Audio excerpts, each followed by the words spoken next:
खान मेवाती की शहादत को लेकर अलग अलग कथन हैं।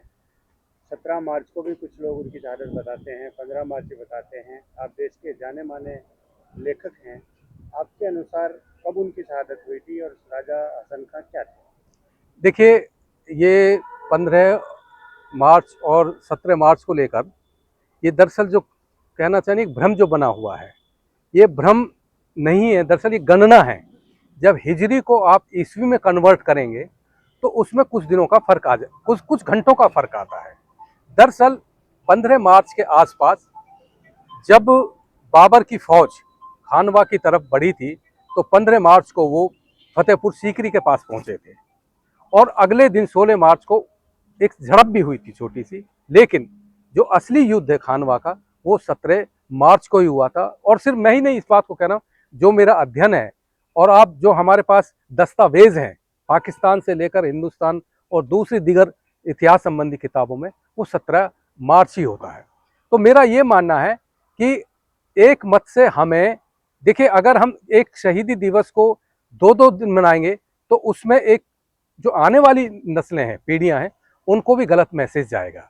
तो जो दस्तावेज के आधार पर, डॉक्यूमेंट्स के आधार पर जो इतिहास एक मत से कहता है वो 17 मार्च ही कहता है।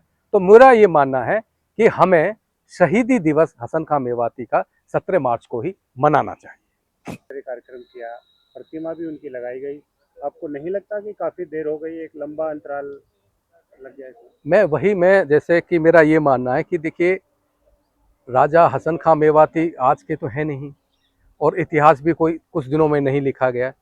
तो ये अचानक जिस तरह से हमारी सरकारों का ध्यान हमारे इस तरह के नायकों पर जा रहा है, हालांकि इसको ये इस तरह से भी आप मान सकते हैं कि देर आयद दुरुस्त आयद, इन सब चीज़ों के लिए कोई देर से आना नहीं है। हाँ, अगर यही चीज़ आज से 10-15 साल पहले, 20 साल पहले होती तो शायद आज हसन खां मेवाती को जिस तरह से हम याद कर रहे हैं छोटे स्तर पर, शायद इसको और हम बड़े स्तर पर याद कर सकते थे।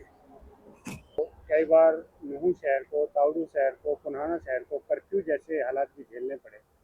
और जब मीडिया की बात आती है तो मेवात को कई बार बहुत बदनुमा दाग मेवात पर लगाए जाते हैं।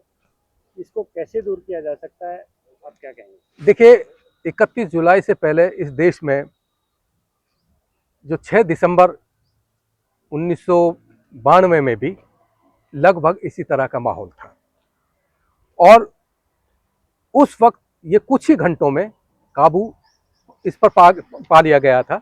छुटपुट घटनाएं होती। मेरा तो एक उपन्यास में जो काला पहाड़ है उसमें उसका पूरा वृतांत है कि किस तरह से कुछ लोगों ने यहाँ छुटपुट इस तरह की, मतलब उसको हवा देने की कोशिश, लेकिन वो बहुत जल्दी दब गया। लेकिन दुर्भाग्य मेरी नज़र में ये जो 31 जुलाई का, और संयोग देखे मैं लिखने पढ़ने का आदमी हूँ, हिंदी साहित्य से मेरा संबंध है, मुंशी प्रेमचंद का मैं अपना, मतलब मुंशी तो नहीं, प्रेमचंद का मैं अपना वारिस मानता हूँ अपने आप को। उस दिन उनका जन्मदिन था 31 जुलाई, और उस दिन ये घटना हुई तो हम जैसे लोगों को ये आहत करने वाला दिन था। लेकिन मेरा ये मानना है कि मेवात जैसे क्षेत्र को, मैं इसको शांति प्रिय, बहुत शांति प्रिय मतलब इलाका मानता हूँ।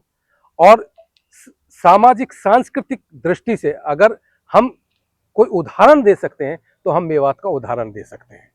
तो उस तरह से जो ये एक सोची समझी, मैं उसको ये नहीं कह रहा हूँ कि ये बिल्कुल अचानक हुआ, इसकी तैयारी लगभग हो रही थी। और मेरा अपना ये मानना है कि इसमें किसी न किसी हद तक थोड़ी सी प्रशासन के स्तर पर भी चूक हुई है। अगर वो थोड़ी सी सावधानी बरतते तो मेवात उस बदनुमा दाग से मतलब बच सकता था। और लेकिन बदकिस्मत ये है कि मैं जैसे कहता हूँ कि मेवात की जनता बहुत भोली है, वो उस, कहते हैं ना, उस ट्रैप में फंस गई, उस जाल में फंस गई जैसा कि लोग चाहते थे। तो मैं ये भी कहता हूँ कि हर घटना दुर्घटना